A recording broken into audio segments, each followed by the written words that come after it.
बच्चों बच्चियों, आज से हम सब बैठकर यहाँ अपने चैनल पर अच्छी अच्छी बातें करेंगे, सारों को साथ लेकर चलेंगे, अपने उस रब के नाम से चलेंगे। तो जैसे जैसे बुराई होती थी, फैलती थी, बढ़ती थी, इंसानियत के तकाज़े बढ़ते थे, ज़रूरत बनती थी, तो अल्लाह ताला की तरफ से उसके प्यारे बंदे मबूस हो जाते, मबूस होते अल्लाह की तरफ से, और वो उसकी इस्लाह करते। और जैसे जैसे इंसान बढ़ता गया, यानी उसकी तादाद और वॉल्यूम में इजाफा होता गया, ज़ाहिर है उसी तरह मसाइल भी बढ़ते गए, और मसाइल के हल के लिए अल्लाह ताला अपने प्यारे बंदों को वो तमाम चीज़ें, उस तमाम ज़रूरियात की चीज़ें जो थी अता करता जाता, और उस वक्त जो उस वक्त की इस्लाह के लिए ज़रूरी होती। और फिर अगर वो इंसान नहीं चलते उनके साथ, उन मामलात को साथ लेकर के अल्लाह ताला की हिदायत के मुताबिक उस रहनुमाई के साथ नहीं चलते थे, तो ज़ाहिर है फिर उनके साथ वो मुआखज़ा जो होता है वो भी होता, अज़ाब इलाही होता, और वो कौम निस्त नाबूद हो जाती, ख़त्म हो जाती।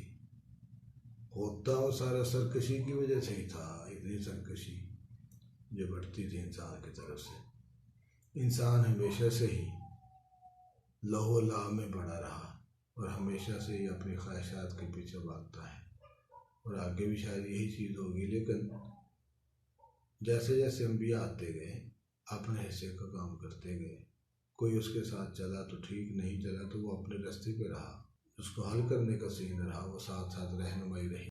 जैसे कोई नया मसला, उसका नया हल करते करते करते एक वक्त ऐसा आता है जब हमारे नबी सल्लल्लाहु अलैहि वसल्लम की बेइज्जत होती है। उस वक़्त की इंसानियत के जितने भी मसाइल रहे, मुख्तलिफ सहीफ़ों किताबों के थ्रू जो उसको पूरा किया जाता रहा। फिर उसके बाद आखिरी बंद जो किताबों का या अल्लाह की तरफ से रहनुमाई का जो आखिरी ख़जाना हमारे पास पहुँचा, वो कुरान पाक था। उसमें उस वक़्त तक के आने वाली इंसानियत के तमाम मसाइल का हल जो हो सकता था वो बताया गया। अब इंसान अगर उससे आगे बढ़ता है तो उसको उसकी भुगतनी पड़ती है। वो फिर ठीक या फाल्ट जो है ठीक ही उसी वक्त होता है जब वो उस चीज़ को छोड़ता है। अगर वो छोड़ता नहीं है तो वो उसका मसला बढ़ता ही जाता है, चाहे वो खाने के हवाले से हो, जहाँ तक खाने का कहा गया वो खाओ, और खाने के बाद वो जो नहीं खाने का कहा गया वो नहीं खाना। अगर आप खाते हैं तो यकीनन आप उसकी सरताबी करते हैं, उस हुक्म की, उन अहकामात की खुराक के हवाले से जो है। फिर अगर आप सरताबी करते हैं तो आप मुख्तलिफ बीमारियों का शिकार होते हैं।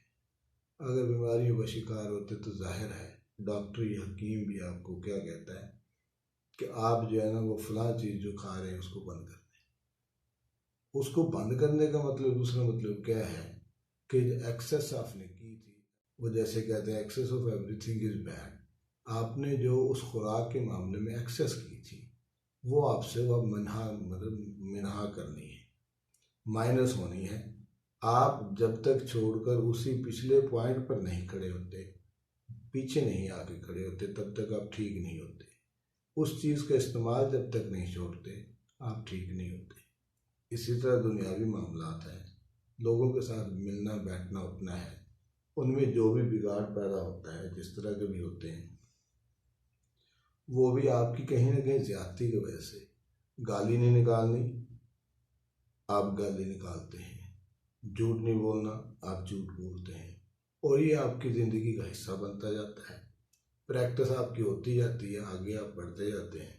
तो जैसे आप आगे बढ़ते जाते हैं फिर उनके रद्द अमल जो है, क्योंकि हर चीज़ का एक अमल और उसका एक रद्द अमल है। आप उस रद्द अमल जो है ना, जैसे पहले तो हो सकता है एक गाली निकालेंगे तो उसका रद्द अमल छोटा है, उसके जवाब में दूसरा भी गाली अगर निकाल दे तो वो वही बराबर हो जाती है। अगर वो गाली नहीं निकालता तो एक गाली आपके बुरे कामों की तरफ पड़ी है, एक झूठ आपके बुरे कामों की तरफ पड़ा है। फिर अगर आप दूसरा, तीसरा, चौथा इसी तरह प्रैक्टिस करते हैं तो वो थोड़ा थोड़ा इकट्ठा होकर ढेर सारा होता है। तो उसके लिए पर आपको कहीं न कहीं से जाके आपको थप्पड़ लग जाता है।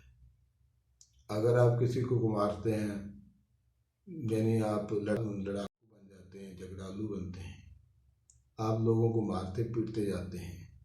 और इसी तरह यहाँ पहले शुरू में आपकी लड़ाई हुई है, आपने कभी किसी को आपने घेर दिया, मारा उसे, तो फिर क्या है कि वो चुप कर गया, सब्र कर गया, क्योंकि आप बड़े थे, ज़्यादा थे, ताकतवर थे, उस हवाले से आप आगे निकल गए। फिर आपने अपना मुहासबा नहीं किया ना, तो आप आगे बढ़े हैं।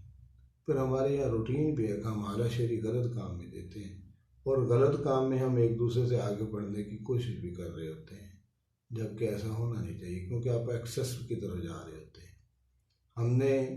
हमें अच्छी चीज़ों का पता नहीं चल रहा ना, अच्छी बातें पीछे कहीं रह गई हैं, जिनमें हम छोड़ चुके हैं, जिसकी भुगतान पे भुगतने हमें ज़ाहिर है। वो जैसे कह रहे हैं कि एक चौक पे थप्पड़ आपने लगा लिया ज़्यादा, अगले के फिर लड़ाई हो रही है तो फिर आप एक थप्पड़ लगा रहे हैं, अगले पे इतर लड़ाई होती है, जिसका मतलब 3 थप्पड़ या 5 थप्पड़ आपके इजाफी हैं जो आपके खाते में पड़े हैं।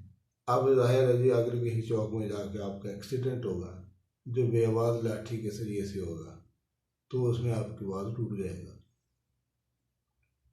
अगर तो वो वही थप्पड़ आपको पीछे बराबर हो रहे हैं तो कोई बात नहीं है, और अगर आपको एक थप्पड़ के जवाब 2 थप्पड़ के जवाब में एक भी पड़ा है, तो आपको सोचना है कि ये क्यों पड़ा है, वापस आना है, नहीं आए हैं तो फिर आपका बाजू टूटेगा। लेकिन ऐसे यहाँ भी आकर अगर आप बैठ के सीखते नहीं, बीमारी और लड़ाई आपको एक जगह पर बैठने पर मजबूर कर देती है। आप उठते फिर रहे होते हैं, कुदरत कहती नहीं बैठो, बैठ के एक दफ़ा गौर करो अपने अमाल पर। अगर आप अपने अमाल पर गौर नहीं करते, गौर करते भी हैं तो आप उसको बूझते नहीं है कि मेरे साथ क्या हो रहा है, तो उसको लेकर के आप आगे मज़ीद अपने उस अना और ईगो को लेकर मज़ीद आगे बढ़ते जाते हैं। तो जाहिर है फिर पहले आपकी बाजू टूटा है तो फिर अगले एक्सीडेंट में हो सकता है आपकी टांग टूट जाए। मुकाफ़ात अमल इसी चीज़ का नाम है, जो आपने एक्सेस की होती है उसको बराबर करने के हवाले से वो आपको पीछे लेके आती है। इसको देखना है। इसी चीज़ को सामने रखते हुए हम सब यहाँ बैठ के आपस में बातें करेंगे, आपस के मसाइल डिस्कस करेंगे, अपने मसाइल के हल काबिल अमल हल ढूंढने की कोशिश करेंगे।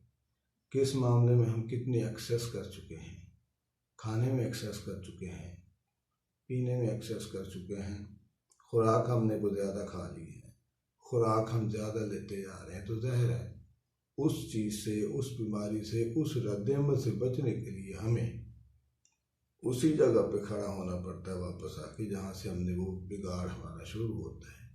मशीन अगर कहीं पुर्जा ख़राब होता है, शुरू में कहीं से एरर आती है, आप सॉफ्टवेयर देखते हैं तो वो शुरू में शायद जो है ना कंप्यूटर भी हमें नहीं बताता, थोड़े बहुत वार्निंग करता ज़रूर है, लेकिन हम उस वार्निंग का ख्याल नहीं रखते, और आहिस्ते आहिस्ते वो 3, 4, 5, 7 दिन के बाद वो सॉफ्टवेयर बहरहाल वायरस बन के हमारे सिस्टम को हैक कर देता है, बंद कर देता है। अगर शुरू में निकलने वाली छोटी सी फिंसी जो है हम उसकी तरफ नहीं जाते, तो वो आहिस्ता आहिस्ता जो फिंसी फोड़ा और फोड़ा जो है वो नासूर, यानी ये सोसाइटी के मामलात भी जो ऐसे ही हैं, बहुत से मामलात हमारे अपने पैदा करता होते हैं, जिन्हें हमें शुरू में संभालना चाहिए, जो नहीं संभालते हम वो आगे निकलते हैं, और आगे निकलने के साथ साथ जो है वो बढ़ते ही जाते हैं, हम अदराक नहीं करते, और लोग भी हमें इस चीज़ का अदराक शायद, क्योंकि पूरी ही मिनासिल कौम, पूरी सोसाइटी जो है इखलाकी कदरों को फलांग चुकी है, बहुत आगे निकल चुकी हुई है, जिसकी जो है ना वापस आना बड़ा ज़रूरी है। नहीं तो हम तबाहियों की तरफ जा रहे हैं, हमारे लिए हमारे मसाइल पैदा होने जा रहे हैं। अगर हम अपने आप को सुधारेंगे नहीं, हम अपने उस पॉइंट को छोड़कर पिछले पॉइंट जहाँ से बिगाड़ पैदा होता है उसको नहीं देखते, तो वो बात आगे बढ़ती जाएगी, और जो हमें हमारे कंट्रोल से भी शायद बाहर हो जाएगी, वो हम नहीं कर पाएंगे फिर सारा कुछ जो भी रहता हो। यहाँ बैठ के हम सारे जो हैं एक दूसरे के साथ बातें करेंगे, अपने एक्सपीरियंसेस और अपने तजुर्बात शेयर करेंगे। जिसके पास जो भी, जिससे आपको पता चला है कि इस ज़्यादती की सज़ा मुझे ये मिली है, हम यहाँ किसी का नाम लिए बगैर बातें जो हैं उसकी शेयर करेंगे, ताकि दूसरा बंदा उसको अपनी लाइफ में जो उसने एक्सेस की है, जो उसने ज़्यादती की है, उसको जो है वो अपने उसको सुधार सके। मैं यकीन से कहता हूँ कि अगर एक बंदे की भी ज़िंदगी मेरे तजर्बे के बाद सुधर जाती है, मेरी बात के बाद सुधर जाती है, ठीक हो जाता है, या उसे कोई हल मिल जाता है, तो मेरे प्रोग्राम का, हमारे प्रोग्राम का, हमारे बैठने का जो है वो मकसद पूरा हो जाता है। और हम ऐसे ही मकसद को साथ लेकर अल्लाह ताला की मदद और हिम्मत और तौफीक के साथ, अल्लाह के नबी के सदक़े, हुज़ूर सल्लल्लाहु अलैहि वसल्लम के सदक़े, उनकी रहनुमाई में, कुरान और सुन्नत की रोशनी में हम अपने माशरती अक़दार को, माशरती मामलात को जो है उस दीन के साथ, उस फितरी मज़हब के साथ, फितरी दीन के साथ जोड़ने की कोशिश करेंगे। हम यहाँ सारे मामलात को डिस्कस करने की कोशिश करें। बहैसियत वालिद, बहैसियत वालदा, बहैसियत बेटा, बहैसियत बेटी, बहैसियत दोस्त, बहैसियत पड़ोसी, बहैसियत मोहल्लेदार, बहैसियत इंसान, हम एक दूसरे की कितनी मदद कर सकते हैं, इस पर हमें गौर करना है, इसको हमने देखना है। इसको साथ लेकर के आप लोगों के साथ, अल्लाह ताला की तौफीक के साथ, आप लोग हुज़ूर सल्लल्लाहु अलैहि वसल्लम के, हम यहाँ बैठेंगे और बातें करेंगे, और लोगों के लिए जो हो सकता है फ़ायदे की बात निकालने की कोशिश करेंगे, जो सबके काम आए।